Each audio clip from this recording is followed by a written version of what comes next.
Obviamente que há a possibilidade do Estado de caráter policial, mas é um Estado que já existe na prática, né? A gente já tem uma característica policial do Estado brasileiro que não se dá nas grandes cidades, não se dá nos setores mais organizados da classe, mas nas fronteiras agrícolas, né, isso já acontece deliberadamente, nas regiões de mais pobreza no país já acontece deliberadamente. Não é por acaso que aqueles que assumem a condução, né, os generais em torno do Bolsonaro, são justamente os generais que foram aprender a fazer processo de repressão urbana no Haiti. Quem é general Heleno? Quem é o Santos Cruz? Aqueles generais que estavam em torno do Bolsonaro. Foram aqueles que foram, através da MINUSTAH, né, do governo Lula, né, ocupando o Haiti a serviço dos Estados Unidos e aprendendo técnicas de repressão urbana, né, que já existem, já estão em prática.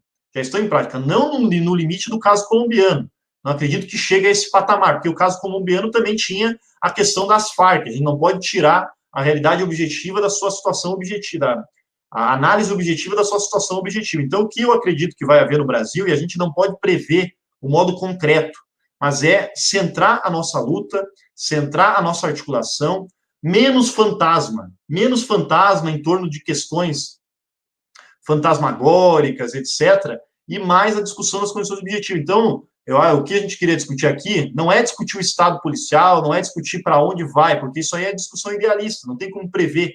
A nossa discussão aqui, que eu acho fundamental, é como enfrentar o atual cenário. E não ficar construindo, né, especulações sobre como ele vai se portar. Né? Apesar de a gente ter clareza que a condição política atual exige, pelo avançado da guerra de classe, um remodelamento do sistema político brasileiro que já está em curso. Porém, a forma concreta, específica que esse remodelamento vai adquirir é imprevisível. E, inclusive, depende da própria luta de classe, da dinâmica da luta de classe que ele se estrutura. E não de uma lógica burocrática que vai caminhando quase que automaticamente a um processo. Há que entender qual é a luta de classe. E hoje, diante da luta de classe, que está de uma maneira fria, apesar de estar esquentando, né, esteve quente no período anterior, até 2018, um esfriamento, que eu pego até o indicador das greves do Brasil, né, tivemos grandes greves a partir de 2003, de 1999, 97 até 2012, tivemos um período de greves muito baixo, né, que mostrava a dita paz social. A partir de 2013, com o avanço do capital, que já começou a ser efetivado, a conjuntura começa a esquentar e já aparece nas greves. 2.000 greves em 2013, 2.000 greves em 2014, 1.500 greves em 2.000 greves em 2015, 2.000 greves em 2016. Foram 4 anos com 2.000 greves ao ano.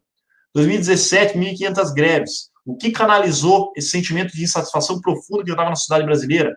Foi o discurso do Bolsonaro. Vou mudar tudo que está aí, tá ok? Essa foi a vitória do Bolsonaro. Não foi a constituição de uma onda conservadora de uma sociedade fascista.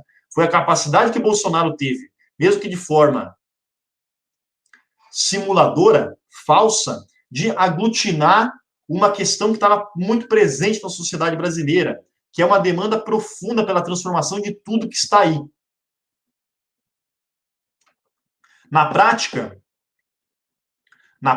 Bolsonaro, só antes de fazer, só terminar a questão, Flávio. Na prática, Bolsonaro não tem nenhuma capacidade de efetivar essa grande mudança de tudo que está aí.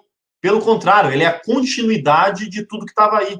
Então, por isso que vai aumentando aquela grande insatisfação que está presente por conta da piora das condições de vida, não desapareceu. Se dissipou e está presente na população.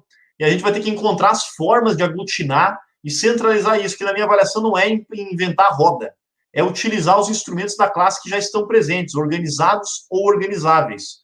Movimento sindical, movimento estudantil, setores organizáveis, sindicatos em embrião, né, partido político, né, que tem que ganhar outro sentido e não ser o partido das pautas isoladas, fragmentadas, identitárias, mas sim um partido que discuta a totalidade do processo político e nos reposicionar nessa dinâmica. Então, eu acho que é menos importante discutir qual é a natureza específica que o Estado vai adquirir nesse processo, que é, sim, de avanço sucessivo em mudanças políticas, mas mais importante é entender como que esses processos de avanço do capital abrem brechas e perspectivas para organização e articulação dos trabalhadores para preparar uma contraofensiva. Esse é o ponto central da conjuntura, na minha avaliação, obviamente.